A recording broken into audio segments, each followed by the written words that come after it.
Welcome back to the deep dive. I want to start today with a guarantee. I can pretty much guarantee that every single person listening right now, I don't care if you're on your commute, at the gym, sitting at your desk, you have heard the phrase we are tackling today. Oh, absolutely. It's unavoidable. It lives in, the glossy HR brochures. It's in every other bio on LinkedIn. It is the absolute bread and butter of the entire corporate seminar world. It's sort of the universal cure-all, right? Whatever the Yeah. problem is, this is the solution. Exactly. We are talking about leadership development. And I have to be honest with you and with everyone listening, when I hear those two words, my brain, it goes to a very specific, and I'll admit, slightly cynical place. Let me guess. Windowless conference rooms. Bad coffee. Windowless rooms, stale bagels, that lukewarm coffee in a styrofoam cup, and, a group of adults who have real work to do, standing in a circle doing trust falls or something. Or just staring at a PowerPoint deck for 8 hours. Yes, just praying for 5:00 p.m. to hit. It feels like a buzzword. It feels a bit like, I don't know, leadership theater. That's a harsh way to put it, Yeah. but I can't say it's totally unfair. I mean, there is a massive multi-billion-dollar industry built around exactly what you just described. We sometimes call it industrial tourism. Industrial tourism. I like Yeah, that. people, they visit the concept of leadership for a day or two, Yeah. but they never actually live there.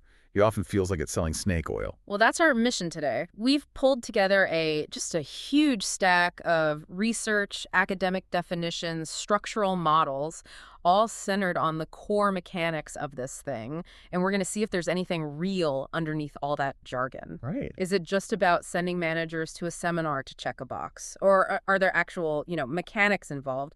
How do you actually build a leader from the ground up? And that is the fundamental question. Not what is a leader, but how are they built? Yeah. Because if you look at the source material, the really rigorous definitions, leadership development isn't an event. It's not a seminar. It's not a weekend retreat.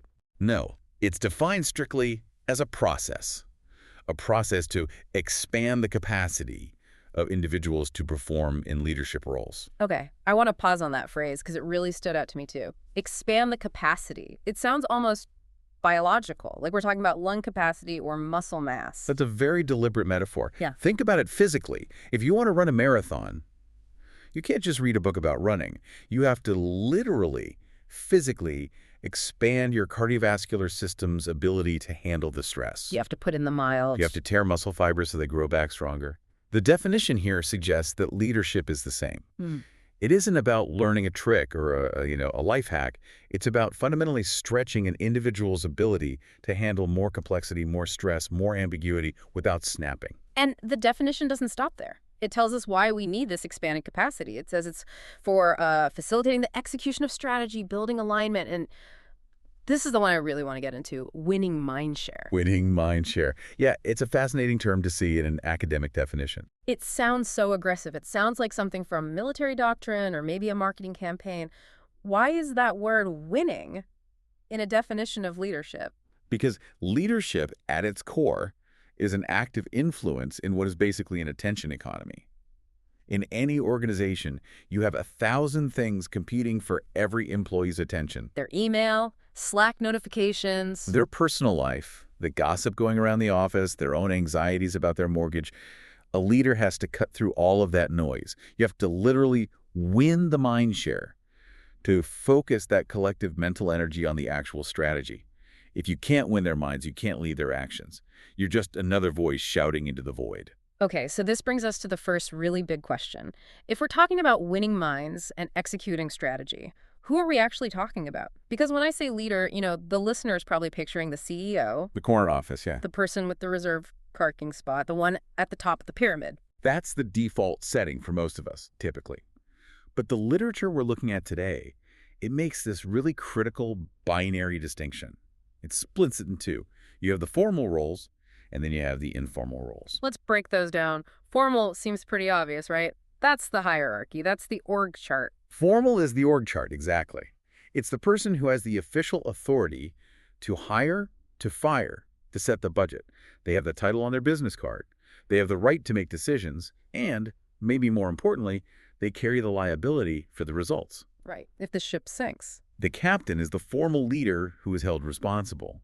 And this is where most traditional training focuses all its energy. Okay, but this informal role idea, This is where it gets really interesting for pretty much everyone listening who isn't the CEO. This is where it gets interesting for everybody. An informal leadership role is based purely on influence, not on authority. I mean, think about that person on your team. We've all worked with them who has zero power to tell you what to do. No formal power at all. But when they speak up in a meeting, everybody stops and listens. When the team is demoralized after a setback, they're the one who cracks a joke or refocuses the group on the next step. The person you go to for advice, not for permission. Precisely. Or think about a colleague in a completely different department. You need them to prioritize your project, but you can't order them to do it. Yeah. You have to persuade. You have to build a relationship. You have to negotiate. That's a leadership role. That is absolutely a leadership role. You are leading without a badge. You're influencing without authority. So that's really the hook for this whole deep dive then. If leadership development is supposed to cover these informal roles, then we're not just talking about the C-suite. We're potentially talking about everyone in the building. It completely democratizes the concept. It means you don't have to wait for the promotion to start developing this capacity. The idea is to develop the capacity to be effective right where you are, right now. If you are influencing the direction or the engagement of a group, even if it's just the group deciding where to go for lunch, you are a target for leadership development. Okay, so we've established the ideal here. Leadership development is about expanding capacity. It's about influence, both formal and informal, and it's for everyone. It sounds fantastic, but now I have to be the bearer of bad news. We have to look at the reality. Because the reality that's described in our source material is, well, frankly, it's depressing. We are now entering the crisis of effectiveness. We found a statistic in the source material that, and I'm not exaggerating, it genuinely stopped me in my tracks. It's from a 2015 study published in the Proceedings of the National Academy of Sciences. Now, for anyone who doesn't know, PNAS is not some random blog. No, this is serious peer-reviewed science. Yeah. One of the heavy hitters in global research. They don't publish fluff. The study estimated that as little as 15% of the learning from traditional classroom-style training actually results in any kind of sustained behavioral change. 15. 15%. It's catastrophic. It is a failing grade by any possible standard. I mean, imagine if we accepted that kind of failure rate in any other industry. Imagine a car manufacturer saying, hey, great news, 15% of our brakes will probably work when you hit the pedal. Or a surgeon. Look, there's a 15% chance this heart bypass actually bypasses the heart. The other 85% of the time, well, I'm just sort of moving stuff around in there. It would be completely unacceptable. Society would collapse. But in the corporate world, companies are spending billions of dollars, literally billions, on these programs every year. They fly people to hotels, they pay for facilitators, for the food, for the lost work time. And they are basically lighting 85% of that money on fire. Just goes up in smoke. So we have to ask the really obvious question. Why? Why is the failure rate so ridiculously high? Is the training just bad? Is the coffee that stale? Sometimes, yeah, sure. But the source points us toward a much deeper problem. It's something highlighted by the management expert Henry Mintzberg. Mintzberg is a legend in this field because he just refuses to look at management through rose-colored glasses. He's a realist. A total realist. And he talks about this dilemma between knowing what to do and doing what one knows. That sounds like a bit of a riddle, knowing what to do versus doing what one knows. Can you unpack that for us? It's the classic knowing-doing gap. In a classroom, under fluorescent lights with a nice workbook in front of you, it's very easy to know what to do. You can teach someone the 5 steps of effective conflict resolution. Step 1, listen actively. Step 2, validate their feelings. And the person can memorize that. They can pass a multiple-choice test on it. They know what to do. It's an intellectual exercise. Yeah. But doing what one knows happens in the real world. Huh. It happens when you're in a high-pressure meeting, you're sleep-deprived, and a colleague starts, screaming at you or questioning your integrity in front of everyone. And all that training just goes out the window. It evaporates. Your cortisol spikes, your fight-or-flight response kicks in, and that little step 1, listen actively from the workbook, is gone. You just revert to your baseline. You yell back. You get defensive. You shut down. It's the difference between reading a book on how to swim and actually jumping into the ocean during a storm. I can sit in my armchair and read about the mechanics of a freestyle stroke all day. I can tell you the precise angle my elbow should be at. Right. You know the theory. But if you throw me into the North Atlantic and I've never actually been wet before, the second that freezing water hits me and the panic sets in, I'm going to drown. All that book knowledge is useless. That is the perfect analogy. The classroom training is the dry land. Leadership is the ocean. And Mintzberg's point is that we spend way too much time on dry land, and then we're shocked when people can't swim in a hurricane. Hmm. The neurological pathways for recalling information and acting under stress are just different parts of the brain. You can't simulate the emotional weight of leadership in a workbook. Okay, so if the classroom model is fundamentally broken, how do we fix it? The source material points to a framework from Baldwin and Ford, and this goes all the way back to 1988. They argue that the transfer of training, making it stick, isn't random. It depends on three very specific variables. Right. Baldwin and Ford. This was a landmark paper. They really broke the system down. They said if you want that 15% number to go up, you have to pull on three different levers. Variable one is individual learner characteristics. Who are we even training in the first place? Exactly. Are they smart? Are they motivated to be there? Are they open to new ideas? We're going to come back to that one in a big way because that opens up the whole nature versus nurture can of worms. It certainly does. Variable two is the quality of the program. Is the training actually any good? Is the content relevant? Is the instructor engaging? That's the obvious one.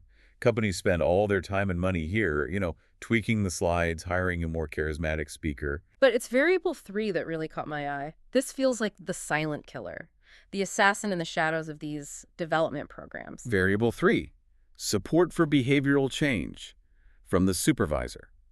Let's just sit with that for a second.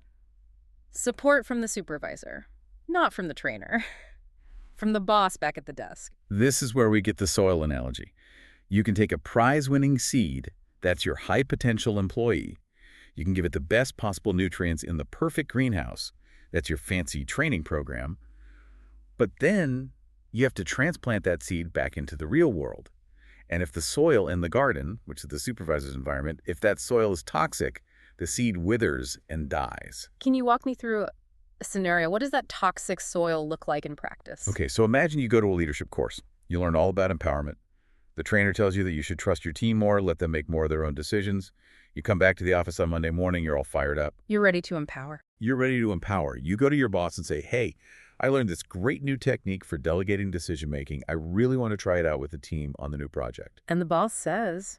The boss, without even looking up from their email, says, that sounds nice in theory, but we have a hard deadline on Tuesday. Just do it the way we've always done it. I need you to micromanage this because we absolutely cannot afford a mistake right now. Boom. The training is dead on arrival. Instantly. Yeah. In that one sentence, the employee learns the real lesson. And the real lesson is that training I just went to is completely irrelevant to my survival and success in this company. They revert to the old behaviors immediately because the environment has overridden the education. And it's so tragic because the company probably paid thousands of dollars for the training and they're paying the boss's salary. So they are actively paying someone to sabotage their own investment. And often that boss doesn't even realize they're doing it. It's not always malice. Sometimes it's just, pressure and busyness. Yeah. But the outcome is exactly the same. The 15% statistic holds true. So if you're listening to this and you're a manager of any kind, this is a heavy realization. You are the soil.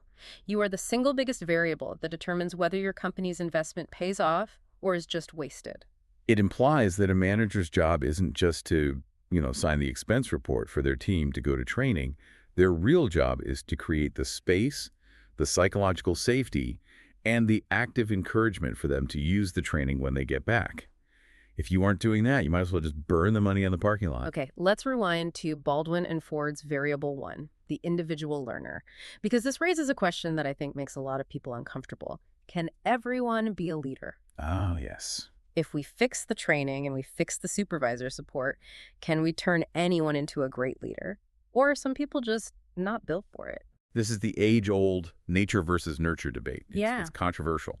But the source material we're looking at takes a pretty pragmatic stance. It suggests that while development is possible for a lot of people, selection is a critical and often overlooked part of the puzzle. You need the right raw material to begin with. And the source brings up a very specific, very intense example of this idea. The Royal Military Academy, Sandhurst. Sandhurst, yes. The British Army's Officer Training Academy. It's legendary. So what's so special about Sandhurst? What do they do differently? Well, they're famous for the quality and the rigor of their training, of course. But the source makes a really crucial point. A huge part of their success is that they go to incredible lengths to accept only those candidates who already show the highest potential to lead. They don't just take anyone off the street who wants to be an officer. They filter, and they filter aggressively. So they're stacking the deck from the start. They're essentially picking the people who are already, say, 80% of the way there. In a way, yes, though they would probably argue they're picking people who have the capacity to get there.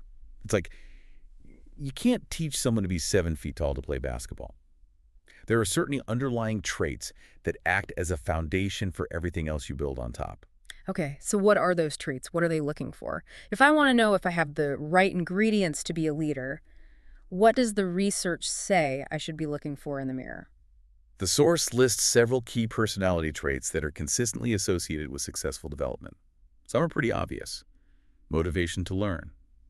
If you think you already have all the answers, you're basically unteachable. Your cup is already full. Exactly. A high achievement drive. You have to actually want to succeed, to win. Openness to experience. You have to be willing to try new things and not just stick to what's comfortable. But there's one specific psychological trait that's mentioned that I find absolutely fascinating. It sounds like something out of a science fiction novel. Which one is that? Internal locus of control. Internal locus of control. Okay, that sounds very academic. Define that for us. What is a locus of control? It's a foundational concept in psychology. It goes back to a guy named Julian Rotter in the 1950s. And it basically answers one simple question. Who is in charge of your life? Okay. People with a strong internal locus of control believe that they are the primary authors of their own success or failure. If they fail a test, their first thought is, I didn't study hard enough. If they get a promotion, they think, I earned this through my hard work. The cause of the outcome comes from inside. As opposed to an external locus of control. Right. Someone with an external locus believes that outside forces dictate their life. Fate, luck, other people. If they fail that same test, it's the teacher hates me, or the questions were unfair, or my roommate was playing loud music all night. Oh, I know people like that. Everything just happens to them. They're a passenger in their own life, the victim in every story they tell. Precisely.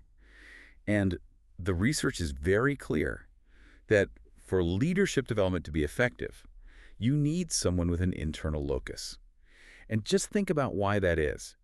If you truly believe that your success is just random luck, or it's all up to your boss's mood, why would you even bother trying to learn new leadership skills? Because it wouldn't make a difference. If the outcome is rigged from the start, why practice? Exactly. You need someone who fundamentally believes my actions can change the outcome. Because leadership is the act of trying to change the outcome. If you don't believe you have your hand on the steering wheel, you're not going to be able to drive the car.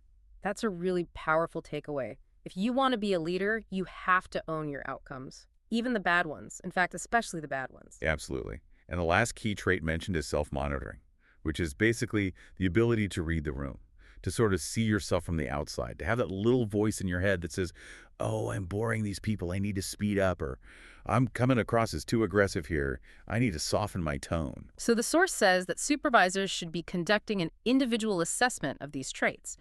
This means you can't just guess. You can't just send everyone on the team to the same training. You have to measure this stuff. You have to look at the clay before you start sculpting. If the clay is brittle, if they have a really high external locus of control, you might need to work on that fundamental mindset before you even try to teach them about strategic planning. Okay, so let's say we've done it. We've got our raw material. We've selected our high potential candidate with a strong internal locus of control. We fixed the soil by getting their supervisor on board. Now we have to talk about the actual teaching. If the classroom lecture fails 85% of the time, what's the alternative? What's the methodology that actually makes this stuff stick? The source outlines a few key criteria for success that move us way, way beyond the one-off seminar model. First, and this is a big one, is time. So it can't be a weekend workshop in a hotel. Absolutely not. The source suggests a set period, something significantly longer. 6 to 12 months is often the benchmark for a serious program. Why so long? What's the magic in that duration? Because you're trying to change deep-seated behaviors, not just transfer a piece of information. You're rewiring a brain, and that takes time and repetition. You can't change a habit you had for 20 years in just 2 days. You need time for people to try things, to fail, to get feedback, and to try again. So what's happening during those 6 or 12 months? It can't just be sitting in a classroom once a month. No, and that brings us to the second keyword, integration. It has to include a whole diet of different experiences. You mix in things like 360-degree feedback, one-on-one executive coaching, mentoring relationships, reflective journaling, and yes, maybe some targeted classroom work. But the engine that drives this entire integrated process, the theoretical heart of how adults actually learn, is a model called Kolb's experiential learning. David A. Kolb. Okay, the source really highlights this as a key concept. I want to spend some real time here because this feels like the secret sauce. It feels like this explains how adults learn pretty much anything, whether it's leadership or learning to cook. It really is that fundamental. Kolb's argument is that real learning isn't a single event. It's a four-stage cycle. And the absolute key is that you have to go through all four stages in order. If you skip a stage, the learning just doesn't stick. It evaporates. Okay, walk us through the cycle. Let's create a character. Let's imagine a manager. We'll call him Bob. And Bob is really struggling to run effective team meetings. They always go off the rails. So walk Bob through Kolb's cycle. Step one. Step one is concrete experience. This is just doing the thing. So Bob runs his weekly team meeting. And just like always, it goes poorly. People are talking over each other. A couple of people are just on their phones. No real decisions are made. Bob leaves the meeting feeling frustrated and stressed out. That is the experience. Okay. Bob has done the thing. Now, normally in a busy corporate culture, this is where we stop. Bob finishes that awful meeting, he groans, he grabs a coffee, and he immediately dives into the next fire that needs putting out. And that is exactly why Bob never gets any better at running meetings, because he skips step two, observation and reflection. Observation and reflection. After the meeting, Bob has to stop. He has to consciously step back and ask, okay, what just happened in there? Not just, did we get through the agenda points, but how did the interaction go? I noticed that when Sarah tried to speak, Tom interrupted her. How did I handle that? I noticed that when I raised my voice, the whole room went silent, but nobody actually agreed with me. Why did that happen? How did I feel? How did they look? This explains why the source specifically mentioned journaling as one of the tools. Journaling literally forces you to do step two. Precisely. It forces your brain to take the raw, messy data of the experience and process it. It moves it from just a short-term frustration into something you can analyze. But reflection alone isn't enough. Now you have to move to step three, forming abstract concepts. That sounds pretty academic. Forming abstract concepts. What does that mean in plain English for our friend Bob? It means creating a theory. It means connecting his specific concrete experience to a general rule or principle. So in his reflection, Bob realized, when I interrupted the team to try and speed things up, they all just shut down. Step three is where he forms the abstract concept. The general rule is, if I want my team to be engaged, I must create silence and space for others to fill. He's creating a mental model. So he's moved from the specific, I messed up that one meeting, to a universal principle. I now understand something about the mechanics of team engagement. Exactly. He has a hypothesis, which leads directly to the final step, step four, testing in new situations, or as Kolb called it, active experimentation. So he has to try it out. Bob takes that new rule, his new theory about creating silence, and he deliberately, consciously tries it in the next meeting to see what happens. He treats his own behavior like a science experiment. Okay, this time, when I ask a question, I'm going to count to 10 in my head before I say anything else. Let's see what happens. And that, of course, creates a new concrete experience. And the cycle begins all over again. Experience, reflect, theorize, test. Then you have a new experience, you reflect on that, you refine your theory, and you test it again. It's a loop. And your point is that most corporate training and most corporate life completely breaks this loop. Completely. Most corporate training is all theory, step three, with no real high-stakes experience, step one. Or, in our day-to-day work, it's all experience, step one, with absolutely zero time for reflection, step two. We're just running on a hamster wheel, doing the same thing over and over, and somehow expecting a different result. That's a pretty profound indictment of our busy culture. We are literally too busy doing the work to learn how to do the work better. We are. We consistently mistake activity for progress. Now, there's another psychologist mentioned in the source who is absolutely crucial here, and he builds on this. Albert Bandura, and his concept of self-efficacy. Yes. Bandura is an absolute giant in this field. You can't talk about behavioral change without talking about him. We need to distinguish this from the word confidence. We use the word confidence all the time, very loosely. Oh, he's a confident guy. How is self-efficacy different and more precise? Confidence is a very general trait. It's like, I'm a cool person or I'm generally competent. Self-efficacy is incredibly specific. Bandura's definition is, a person's belief about their capabilities to produce effects in a specific context. To produce effects. I love that phrasing. It's so active. It's all about agency. I Notice know. it's not about whether you actually have the skills. It is about whether you believe you can use the skills you have to make something happen. So let me see if I have this right. I could be technically the most talented negotiator in the world. I've read all the books, I know all the tactics. But if I have low self-efficacy for this one specific high-stakes negotiation, if I don't truly believe I can handle this hostile opponent, I'll probably fail. You might not even try your best techniques. You'll likely crumble the first sign of real resistance because your brain is telling you, I can't influence this situation. Bandura's core point is that the ultimate goal of leadership development isn't just to teach you how to do something, it's to build your core belief that you can do it. That feels like the difference between competence and capacity that we talked about at the start. It is. And good training builds self-efficacy by engineering small wins. You don't throw a new leader into the hardest negotiation on their first day.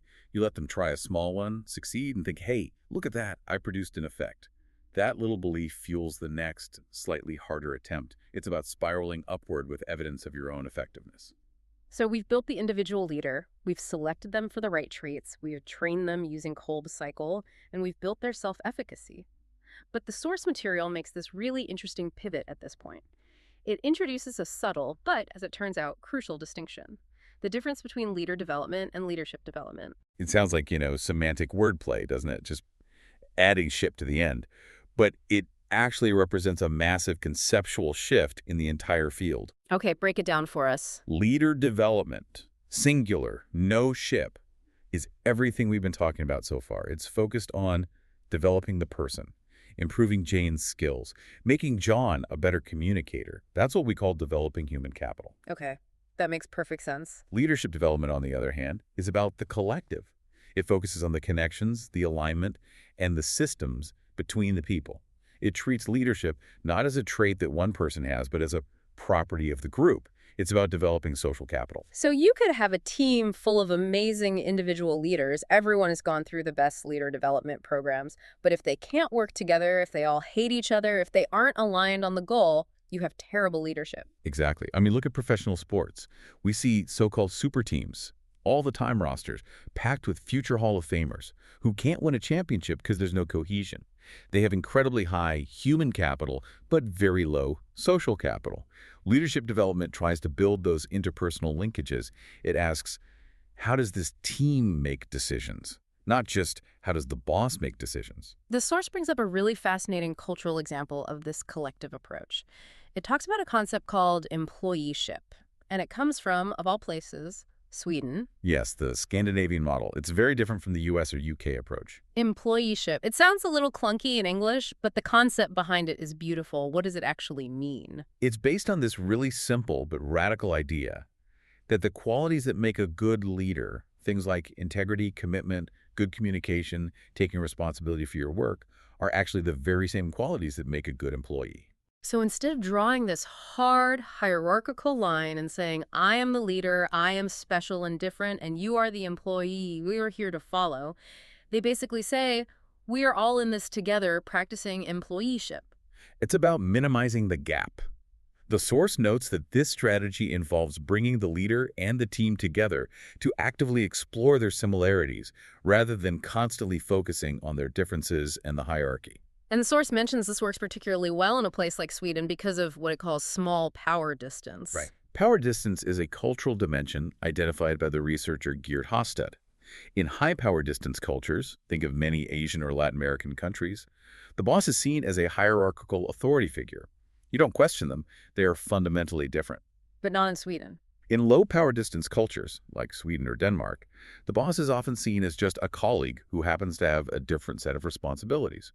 There's less formality, more collaboration. So this employeeship model, it really treats the entire team as a collective leadership resource. Everyone is responsible for the leadership of the group. It does, and if you think back to our earlier discussion about informal leadership roles, this fits perfectly. If everyone in the culture is encouraged to practice employeeship, then everyone is naturally stepping into those informal leadership roles all the time. It seems like a much more resilient way to run an organization. If the big boss gets hit by a bus, the team doesn't just collapse into chaos because the leadership capacity is distributed across the whole group. Exactly. It's not a great man theory of leadership where one genius is supposed to save us all. It's a great team theory. Which is actually a perfect segue to the final piece of this puzzle. What happens when the leaders inevitably leave? We have to talk about succession planning, the long game. This is where organizations really show if they're built to last.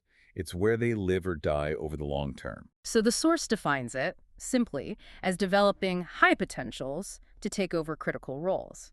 But it's clearly not just about picking a name and putting it in a sealed envelope in a safe. There are logistics. How do you actually groom a successor? The source is very specific about this. It requires movement, a lot of movement. The first thing it mentions is extensive transfer between departments. So you can't just stay in your comfortable little silo your whole career. No. If you're going to eventually run the whole company, you need to have a deep, empathetic understanding of sales and of operations and of finance and of R&D. You need a holistic view. You need to know how all the parts of the machine actually work and fit together. And for multinational corporations, the source says it almost always requires international transfer. You have to go live and work in a completely different culture. It builds adaptability. It builds resilience. It forces you to rely on those deep influence skills we talked about. If you can successfully lead a team in Tokyo and then lead another one in New York, you probably have the kind of flexible capacity the organization is looking for. But here's the part of the succession section that really struck me. It got unexpectedly poetic for an encyclopedia entry. I know exactly the line you're talking about. The source material says that succession planning isn't just about filling a chair based on what we know and have today. It says it must be based on what we aspire to become. What we aspire to become. It's a beautiful phrase, isn't it? It says succession is based on a dream of the future organization. This is such a profound insight. If you just replace the current CEO with the carbon copy of the current CEO, you're building in stagnation. You're assuming that the future is going to look exactly like the past. And we know for a fact it won't. Markets change, technology changes, society changes. So succession planning is actually an act of organizational visioning. You have to first ask, where do we want this company to be in 10 years? And then you go find a leader who is equipped to take us to that future, not just someone who is good at managing our present reality. And the source says that the people who are involved in that planning, they have to be able to articulate that future vision. You need dreamers and visionaries in the room, not just HR administrators with checklists. That's it, exactly. And when they are looking at these candidates, these potential dream fulfillers, the source lists 3 critical dimensions that they have to look for. Yes. Dimension 1 is the obvious one, skills and knowledge. Can they do the technical parts of the job? That's just table stakes. You have to have that. Okay. Dimension 2. Role perception and the degree of acceptance of the leading role. Acceptance of the leading role. It's so interesting. It implies that some people might have all the skills, but they don't actually want the burden that comes with it. Or they don't truly understand the burden. They might want the title, the bigger paycheck, the corporate jet. But do they truly accept the weight of being the person who has to make the impossible choice? The person who has to lay people off? Do they accept that loneliness at the top? And what's dimension 3? We come full circle, right back to our friend Bandura. Self-efficacy. Of course. It all connects. It does. You need a successor who, deep down in their bones, believes they can produce effects at that level. Because when you step into a top role, the imposter syndrome can be absolutely crushing. The isolation is real. If you don't have that core, unshakable self-efficacy, that belief in your own agency, you will fold under the pressure. So we have covered a huge amount of ground here today. Let's try to recap this whole journey for the listener. Let's do it. We started by defining leadership development not as a seminar, but as an almost biological process of expanding capacity to execute strategy and to win mindshare. Then we had to face the brutal reality of the 15% problem. The fact that most classroom training fails because of the knowing-doing gap, and, maybe most importantly, a lack of good soil, that supervisor support back in the office. We looked at the individual leader and the importance of selecting for certain traits, like having an internal locus of control, that deep-seated belief that you are the author of your own story. And we broke down the methodology that actually works, Kolb's experiential learning cycle. The idea that you can't just have an experience, you have to reflect on it, form a theory, and then test that theory to close the learning loop. We then shifted from the individual to the collective, looking at this Swedish employeeship model, the idea of blurring the lines between boss and worker to build social capital and a more resilient team. And finally, we looked at succession planning not just as filling a role, but as a form of dreaming about the future and finding people with the skills, the acceptance, and the self-efficacy to lead the organization into what it aspires to be. It's a comprehensive system. It's not just one of these things. It's all them working together. So what does this all mean for you, the listener? I mean, maybe you aren't the CEO. Maybe you're not even a manager yet. The so what here, I think, is that leadership, as we've defined it today, winning mind share, building alignment, exercising informal influence, all of that is accessible to you right now, wherever you are. It's about your connections and your belief. Bandura's self-efficacy applies to you today.